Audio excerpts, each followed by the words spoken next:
Hey, everybody. Hi, everyone, and welcome to You Can Do It Too, a podcast highlighting regular folks who followed their dreams and made it happen. I'm Joan Hutchinson, your restaurant maven. I've been described as a risk taker, though I never thought of myself that way. My mom always told me I could do or be whatever I wanted as long as I set my mind to it, and I believed her. I was an actor performing in theater in Orange and LA County, California, as well as music videos, commercials, and independent films. I also did stand-up in bars and clubs. Absolutely loved that. Afterwards, I ran a successful catering company that led to owning and operating a top 10 Orange County restaurant and catering venue. All this prior to earning a bachelor's degree in business management and marketing. You know what I learned by going to school after all of that? You don't need a degree to accomplish your dreams. You need drive, passion, and a belief in yourself. You also need some caring folks who support you and believe in you. I didn't need a formula to tell me how to properly staff for a week. I needed common sense and a deep care for creating outstanding dining experiences for my guests. Since then, I've gone on to work in country clubs, casinos, a culinary school, and now hotels. I've been coaching and consulting with salespeople and small business owners for the last few years and blogging with business advice. I just wanted to do more, to share more, to reach more of you. I decided to talk with folks I admire. Lots of amazing 30-somethings, even some remarkable 20-somethings, and of course, more seasoned folks who kick ass at what they do to show you that you can do it too.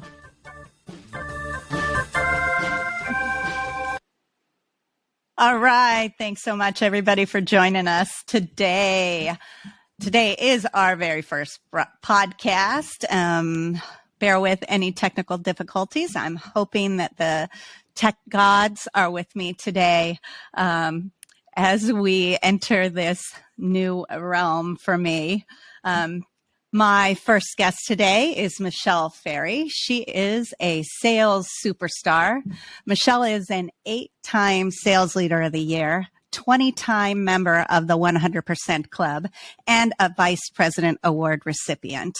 In addition to kicking ass at her company, she raised 2 kids, is a CASA advocate, which is a court-appointed special advocate for foster kids, and is currently fostering a 17-year-old. Thanks so much for joining me today. Let's welcome Michelle. Thanks, Joan. I'm really happy to be here. All right. I really appreciate you coming today. All right. Well, there's a couple reasons I chose Michelle to be my first guest. Number one is I so admire Michelle. Every time that I am with her, there's something that she does that amazes me. We'll talk a little bit about that today. Number two, she is my big sister, so I feel very supported. She's always been there for me. Thanks, Michelle. And she seems to be the one I always try new things with. I was taking a voice class, a singing class, and I decided that Michelle should be my first person that I sang to. And holy God, was I nervous. I was so nervous that not only were my legs shaking, but my voice shook. You remember that? I remember being in your living room in Chino. Holy God, that was horrible. I got better, though. You have guts, Joan. You have guts. Yeah. So thanks again for joining me.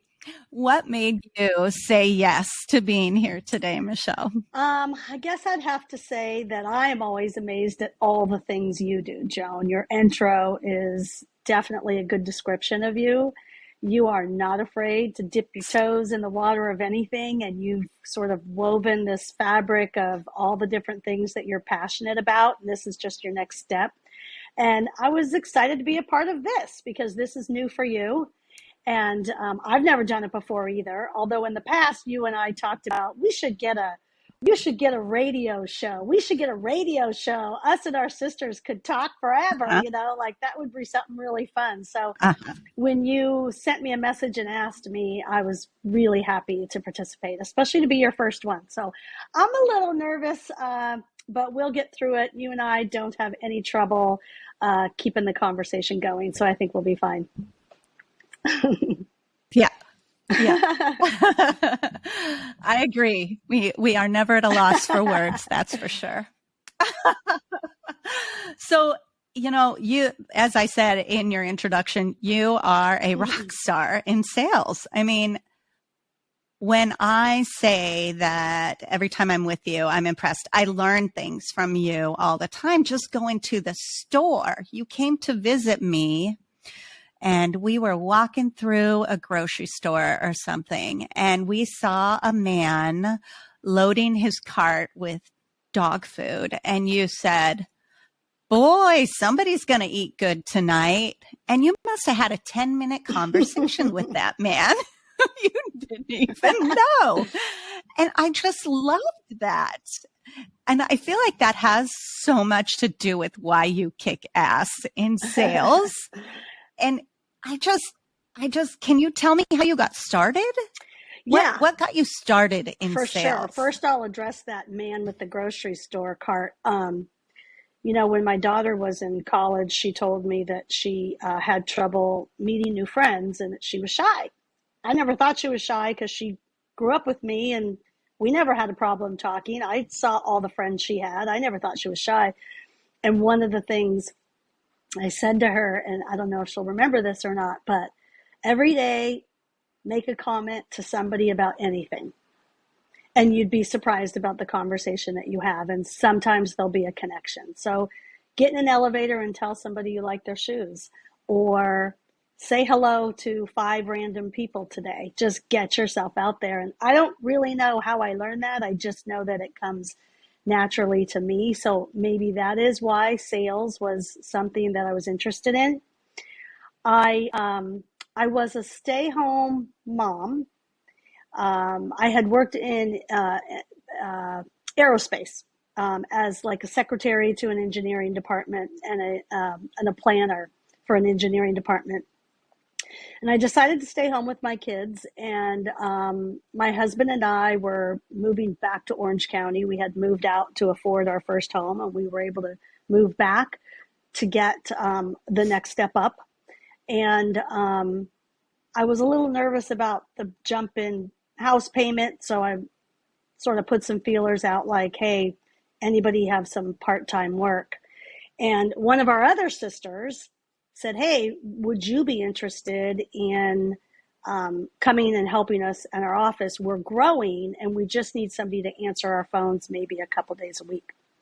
So I was like, sure, that's perfect. Let me see if I can find daycare for the kids. So I found this adorable daycare facility, put my kids in there a couple days a week and went to the office.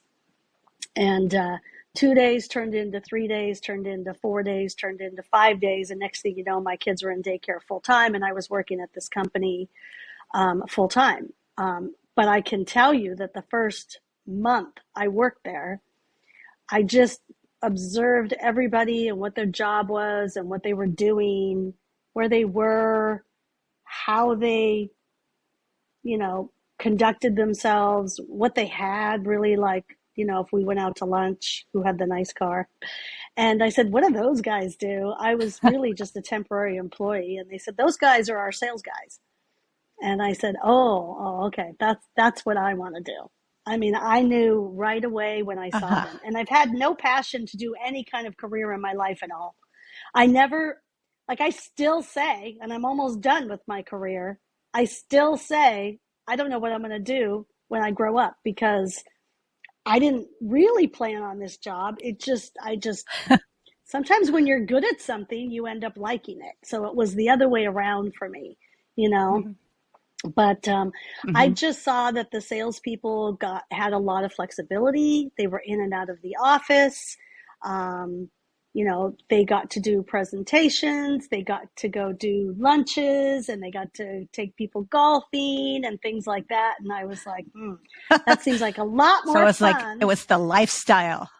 Right. And it just seemed like a lot Yeah. more fun than sitting in the office Yeah. fixing everybody's problems, which is what some of our staff did, right? So for me, that was sort of the Mhm. light bulb that went off. Now, I spent 4 additional years in that office, moving from receptionist to staff assistant to office manager, and then I worked at a company that only hired people who had college degrees, and I didn't have a college degree. I went to school right out of high school, didn't complete it.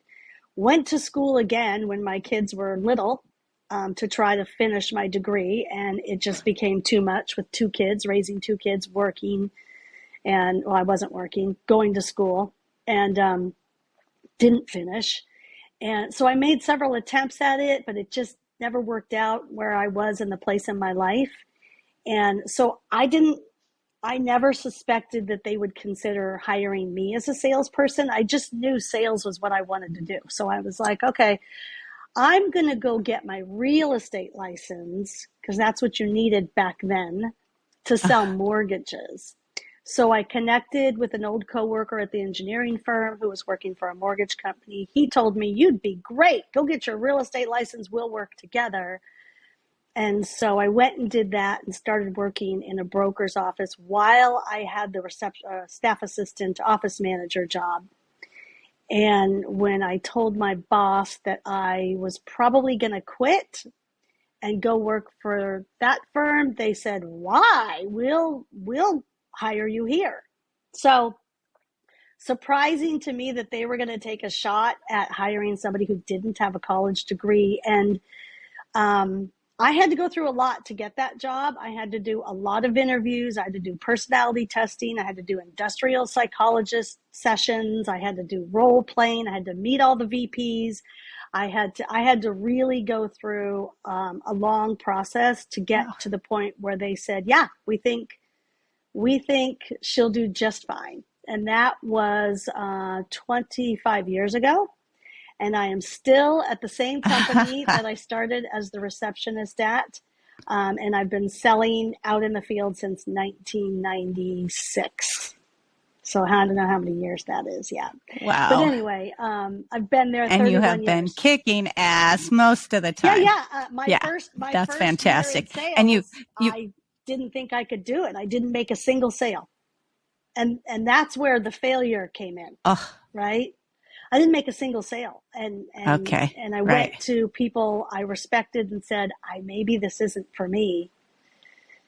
And she said something eye-opening to me what made you stick with it? Because what she said to me. What made you stick with it? What she said to me made me stick with it. And I say this stuff to people all the time. She said, "Have you been kind of pretty good at most things that you do?" And I kind of felt like I was. I go, "Yeah, I've been always good in sports. I've been good I test well. I did well in school. I do good in things I do, which is why I think maybe I'm not cut out for this." And she was like, "Oh, no. It's just harder. You just have to work harder at it. It's just because you're used to things being easy, and this isn't easy. You have to work through it." And that was it. Wow. That was it. I was like, she's right. Another coworker said, "You got to stop taking all the no's personally and just move on to the next deal."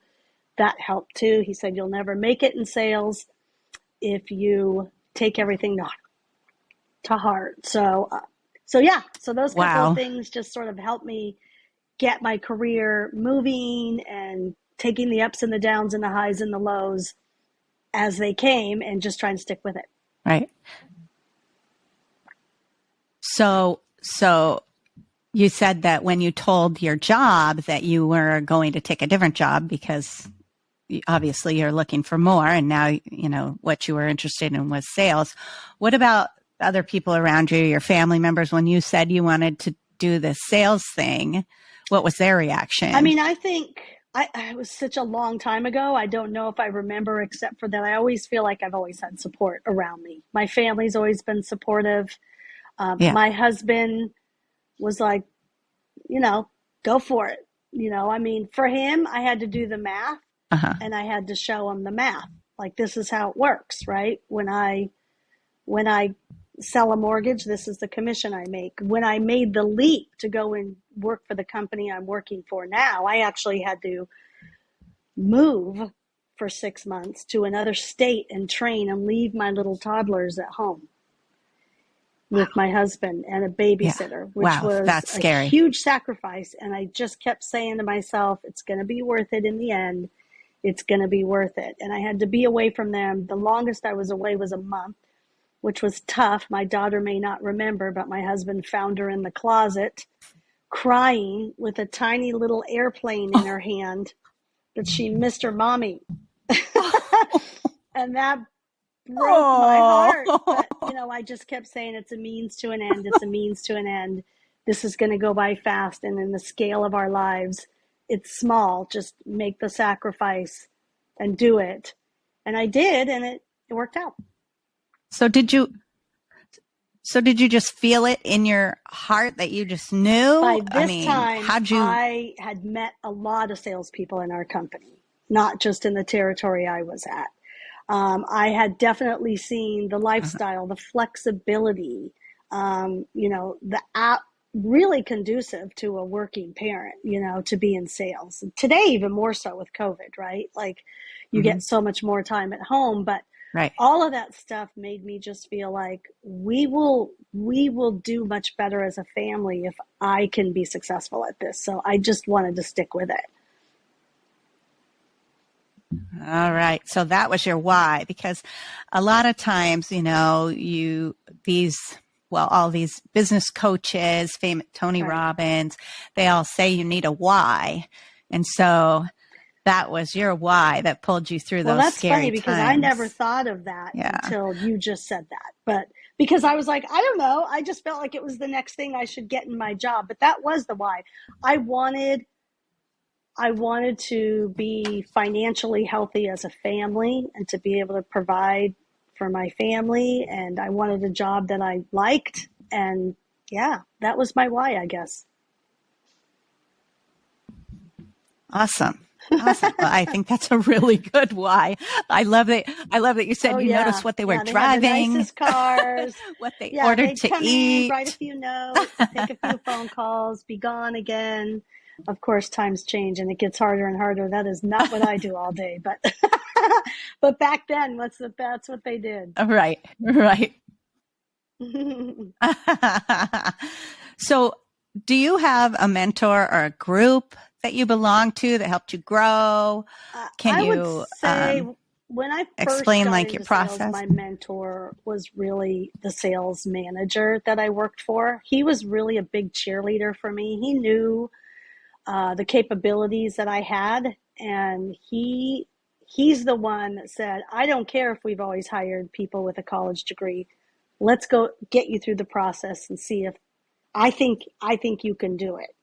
And so he was my mentor. I went to him when it was time to try to close deals. I went to him for advice. I tried to follow the way he does things, but he's very different than me. We had two different styles, but I could pick what I could use and couldn't use. And he was a sounding board for me. And so he was really my mentor, and I worked under him for a long time. He left our company in 2005. So I guess I worked with him for 10 years. And by then I was up and running. By then I didn't have an in-office mentor. I am a little bit of a student, so I have a lot of books on being successful in sales and the sales Bible and, motivational books and tapes and stuff like that. I don't listen to them as much as I probably should, but I don't belong to any particular group. However, I'm trying to create one now with a friend of mine in the same business. So I think those are always helpful. Nice. Yeah. Right. But you also do training. You've gone to several trainings I know of. I don't know if those are through your company or if you on your own do those. My company does send me classes they enroll me in on a regular basis, so I have to complete training classes. I also go out to some of the folks I call on, my customers, and I train them. I train them on our products and just these kind of products in the marketplace, so that they get more familiar with what to Right. look for. And our goal at the company I work for is to be a trusted advisor. And so instead of thinking of myself as a salesperson, I think of myself as a consultant or a trusted advisor.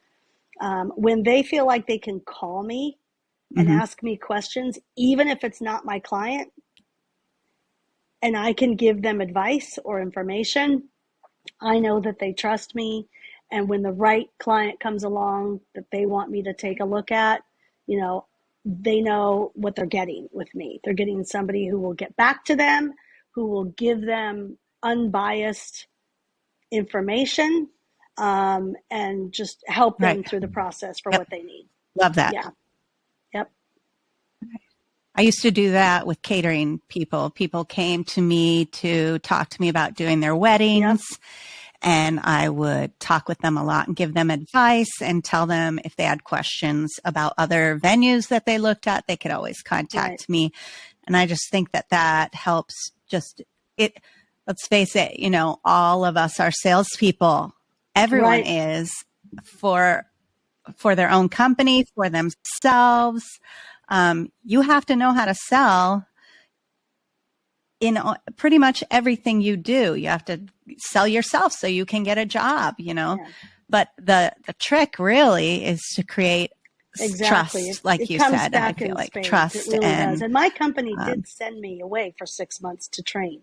So they showed us we went through learning the 7 habits of highly effective people. And we, you know, I mean, we went through all different kinds of Stephen Covey training, and then just learning to mhm, understand what the sales cues were. When certain questions were being asked, you knew you were getting closer to the sale, and finding out what their, you know, what do you call it, the benefits. You know, they're going to talk and you need to pick out from them talking what they actually need, and to use the skills to actually ask questions instead of regurgitate your importance and the importance of your company, but to ask them questions so that you can find out things about them. That's really how you sell, by asking questions and finding things that they need within the conversation when they don't really even realize they're telling you, but they're telling you because you're just having a conversation. So all uh-huh, those things we learned in sales training and throughout the years, and you just kind of get better and better and better at it. This year is uh-huh. actually the best year in sales I've ever had here, and I've been doing it a really long time. So sales ebb and flow, and some years are good and some years are not, and this just happens to be the best year ever. So it's really fun. Mhm. Yeah, Yeah. that's awesome. That is awesome. Michelle and I actually worked together, coaching each other Yep. last year and the year before. I think we worked together, and I remember you going, "Oh, I'm going to have the worst year ever." And I was so excited once we started working together, and how much progress you made, I made, Yeah, we that was both made, we great. all made. That was great It's because awesome. It's stuff. we made each other accountable, and together you and I picked a format that we could hold ourselves to and keep ourselves organized and clearly define our goals, write them down, make milestones, you know, and hold ourselves accountable every week. You were Mm-hmm. my sales coach. We did it for a long time, and you were my sales coach. And Yeah, I yeah. often start years where I think I'm just not going to have a good year, and my family laughs at me. They say, "You say that every year, and then every year you do just fine." But and my coworkers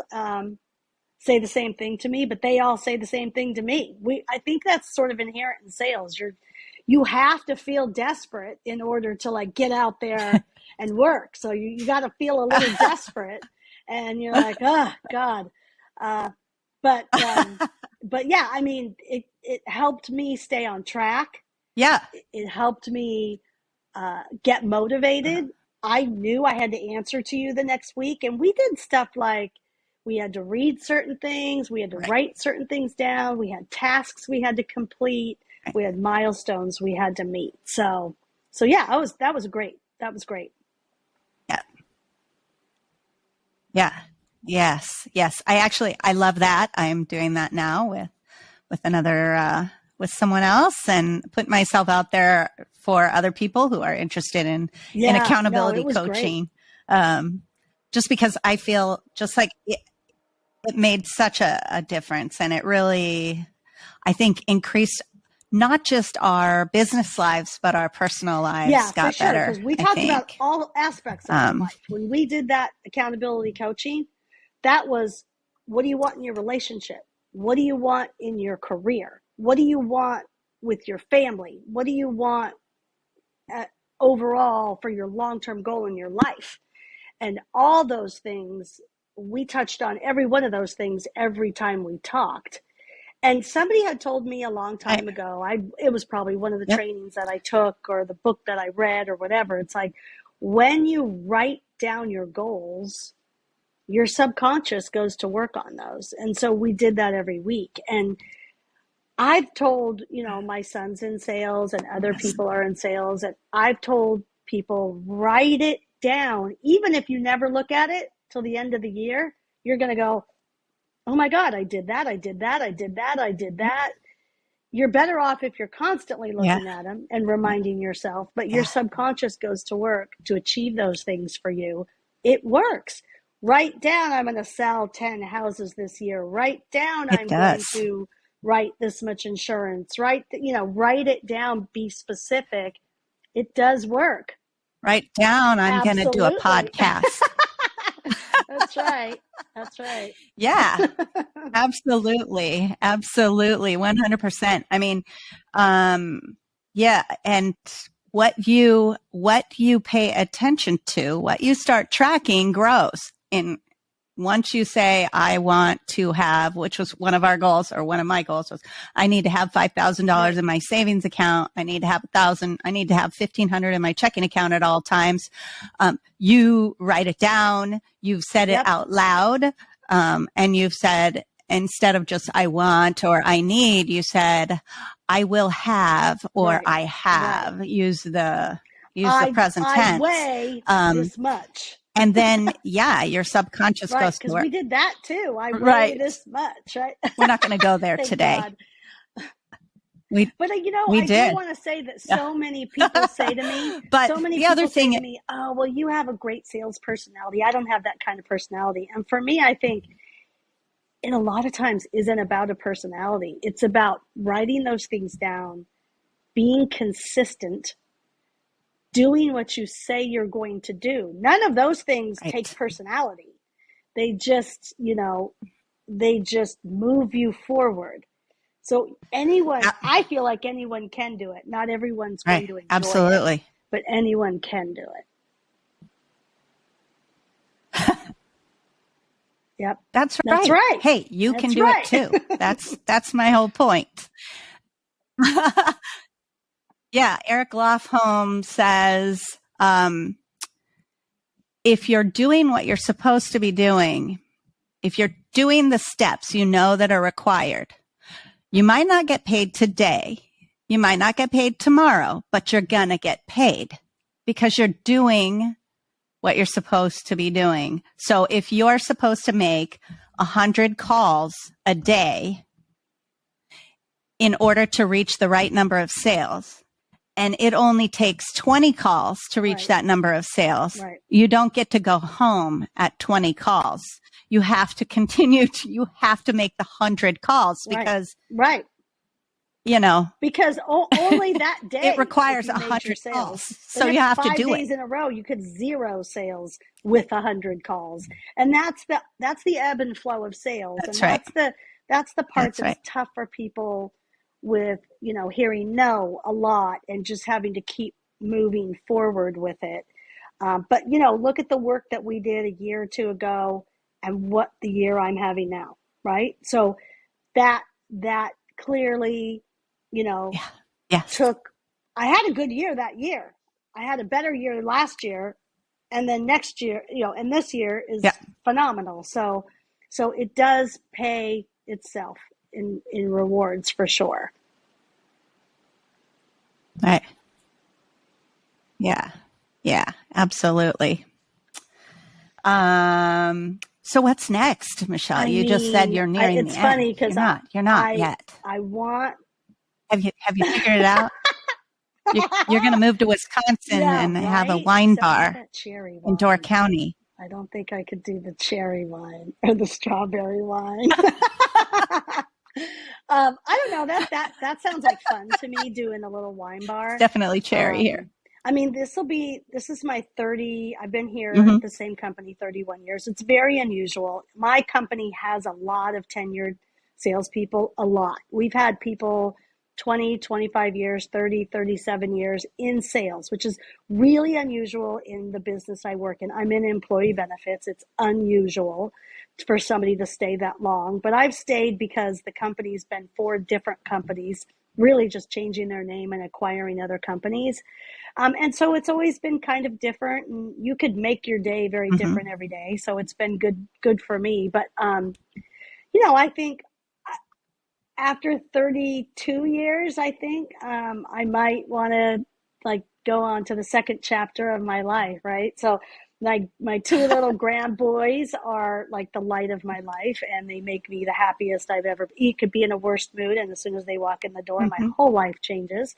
So I definitely want to spend time with them as much as I can. And I want to travel with my significant other, and I want to go visit, and siblings. I want to go visit my sister in Wisconsin, and I want to go visit my friend in Texas, and I want to go visit, just all the people across the United States and see the country. And I think I'll probably still need to do something, because even when I was a stay-at-home mom, our other 2 sisters and I started a little housekeeping business where we sold services and provided services. So I can't.